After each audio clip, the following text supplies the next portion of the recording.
The fast food industry is stealing a page out of AIPAC's playbook. In response to state legislators sponsoring higher wages for service workers in their state, McDonald's has ramped up its political spending to try to tank pro-worker candidates. In California, the Chicago-based company and its franchisees are seeking to unseat politicians who backed the state's new minimum wage law for fast food workers. The chain's New York restaurant operators helped sponsor ads this year against state legislation that would allow workers to sue employers over wage, health, and safety violations. McDonald's has also hired a lobbyist in Colorado to track local legislation. Hey, don't scroll away. Come back. Because before the video continues, we just want to urge you to lend your support to TYT. You power our honest reporting. You do it at tyt.com/team, and we love you for it.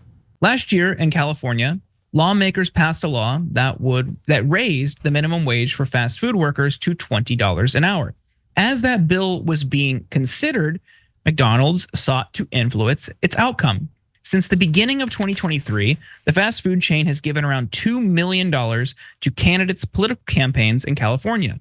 Some of those funds last December went to Ronaldo Fierro, a Riverside, California restaurant owner seeking election to the state legislature as a Democrat. A political group backed by McDonald's operators spent $188,000 against Fierro's opponent, Democratic Riverside City Councilwoman Clarissa Cervantes. Ads and mailers attacked her past work as a union organizer, including one featuring a burger with a $100 bill stuffed inside, tying Cervantes to raising menu prices that followed the state's higher fast food wages. A separate mailing in March called Cervantes a serial drunk driver. And you can see one of those ads here, paid for by the California Alliance of Family-Owned Businesses PAC. In response, Cervantes said, "I've been attacked by corporate special interests because I stand up to them." She apologized during the campaign for her past DUI arrests and said she has completed treatment. In the March primary, Cervantes trumped Fierro by about 200 votes, and Fierro did not respond to requests for comment. Now, the attacks over personal issues reflect a similar strategy employed by AIPAC, knocking candidates over issues unrelated to their ultimate objective. Earlier this year, AIPAC spent $4 million in an unsuccessful bid to try to influence the results in the California 47th primary. And most of their ads attacking candidate David Min focused on his DUI arrest last year. And of course, Cenk, as you know, they don't care about safe driving, sober driving in California's 47th. They're just looking for personal issues to attack to knock out these candidates. But what do you make of fast food companies like McDonald's doing the exact same thing? Yeah, so I would call this the AIPAC model, and I'm going to show you some of the results that other companies get from this as well. But McDonald's was a little bit late to wake up to this phenomenon. For example, last year they spent $5.7 million on lobbying in California, and that was more than the last 23 years combined that they have spent in California on political issues. So they're now going guns blazing because of two things. First of all, California would be among the top 7 economies in the world if it was its own nation. So spending a lot of money in politics in California affects a giant economy, and they're beginning to see that, unfortunately, because now here comes all the lobbyists to rob us blind in California. They already did this on many different grounds to begin with. Now McDonald's is getting wise to it. And so the AIPAC model is, hey, I only care about one issue. But what I'm going to do is anyone who speaks out on that issue, I'm going to make sure that if they're against us, we eliminate them. If they're for us, we give them a little gift. And now bribery is basically legal in America. You can give unlimited campaign contributions. So, and they don't run the campaign on, oh my God, do you want Israel or Cleveland, I'm sorry, St. Louis or Cleveland to be more pro-Israel or not? voters in Cleveland and St. Louis generally don't care that much about that issue. So instead they trick them with something that they think they might care about. And that's why they call this poor lady a serial drunk driver. McDonald's did in this case. And as Jordan pointed out, AIPAC has done that in the past. But what they're trying to do is provide a disincentive for you to ever help anyone if it hurts that particular lobby. And so there's another case that they explained where McDonald's spent $625,000 to eliminate the legislator that introduced the higher minimum wage for fast food workers to begin with in California. And $625,000 in a tiny state race is the equivalent of AIPAC spending $17 million on the Jamal Bowman US congressional race. So they dropped a nuke in that race and that guy lost. So now everybody knows, don't try to help the average worker because McDonald's will come for you. And that sucks. And so now look, a lot of them were already using this model. Now every special interest is gonna use this model. If you dare to support your voters over your donors, there's gonna be severe consequences in politics. So, but to give you a sense of how much they've done this in the past, Jordan, I wanted to give you this context, right? So AIPAC puts in, like for example, this year they're gonna put in at least $100 million into this congressional cycle, right? Huge amount of money, but what do they get back? Well, AIPAC wants America to give as much money as humanly possible to Israel, and they accomplished that brilliantly. Every year, Israel gets about $3.8 billion from America. Recently, they got $26 billion, but that's every year. They get about $4 billion. Now, if you care only about Israeli interests and you're AIPAC, you spend 100 million and you got 4 billion back. That's a great deal, right? 4 billion, not million, right? So, but you think they're alone? Fossil fuel companies get approximately 20 billion. In a different study, I saw $30 billion in subsidies every year, way more than Israel does. And they've been robbing us for about 100 years straight with those subsidies. They've obviously increased in size in those 100 years, but we're constantly giving money. Look, we get frustrated. Israel has universal health care, we don't. They have paid family leave, we don't, and we send them money, right? But how about the oil companies? They're the richest companies in the world. Why are they getting 20 to 30 billion dollars from us? It's outrageous. Why? Because of money in politics, because of what McDonald's is doing now.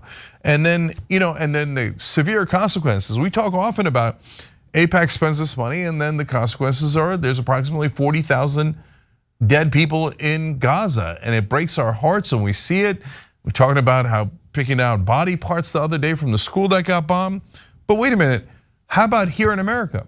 Well, the health insurance companies spend millions upon millions of dollars lobbying, and so do the drug companies, and they completely control our politicians.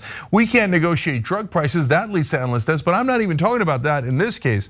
Just the fact of how many people die every year because they don't have health insurance. In other words, we have a privatized health insurance system because of this corruption, and how many people die because of it? 68,000 Americans die every year. 68,000 dead Americans every year because our politicians get bribed by the health insurance industry. So what you're seeing from a Mac attack here from Big Mac in California and how they're trying to make sure you get paid less, you're gonna see that all across the country on every issue. Because any company that hadn't figured it out before, after AIPAC basically rubbed the whole country's face in it. This is how corruption works. And look at how we control all of your Congress. Standing ovation after standing ovation for Bibi Netanyahu. Probably the CEO of both McDonald's and ExxonMobil think, I want standing ovations too. Why don't I go get my ass kissed? You could, super easy. They'll definitely do it for you. And it just shows how hollow and spineless most of these members of Congress are. And they're trying this at the local level too, where I think people would be more susceptible to even smaller attack ad spends. So their dollar is gonna go a lot farther in state legislature races, which is really scary. Think about that though. This is what they're doing in response to people getting paid $20 an hour, when really, if you wanna talk about a living wage for fast food workers, it's closer to 27 or 30 because of the cost of living now. So even getting closer to a living wage inspires a company like McDonald's to try to tank politicians who are doing the advocating for workers' behalf. That is so unbelievably broken, and the fact that they can just do that with impunity is horrifying when you think of the long-term consequences. I mean, you're saying that, yeah, they see this now and they're all doing it and they're late, but absolutely, I totally agree. AIPAC opened the door to this. They really refined this strategy, proved that it works. And it's not just going to be Congress, it's going to be all over the place. State legislatures on down. It's extremely easy for companies to just rewrite the rules in their favor, protect their profits, and screw you, the working person, over. And it breaks my heart, because these are people who do thankless work, who are just trying to get by. And as much as the right wants to frame it as just 16-year-olds getting a job out of high school, think about the last time you went to a fast food restaurant. Was it only 16-year-olds? No, of course not. There are plenty of single parents or working families or single mothers, whatever, working there who are adults who just are trying to provide a life for themselves or their kids. It is unconscionable that this is totally legal, thanks to Citizens United. All right, I'm going to give you one last example, because this is the worst of it, and this is going to absolutely destroy this country. So I'm going to go to graphic 11 first, actually. This is from CNBC. They explain large institutions own roughly 5% of the 14 million single-family rentals nationally in early 2022, according to analysts. Now, get a load of how it is today, or soon will be. Now, CNBC says institutional investors may control 40% of US single-family rental homes by 2030, according to MetLife Investment Management. Guys, that means they're buying up all the homes. You're not going to be able to accumulate any wealth anymore in this country. They're going to kill the American dream. And who's standing in their way, saying private equity, you're not allowed to buy residential homes anymore? Almost no one. And that's why I keep saying RFK Jr.'s plan on that is good, because he would end private equity being able to buy it. So it's not like you can't do it.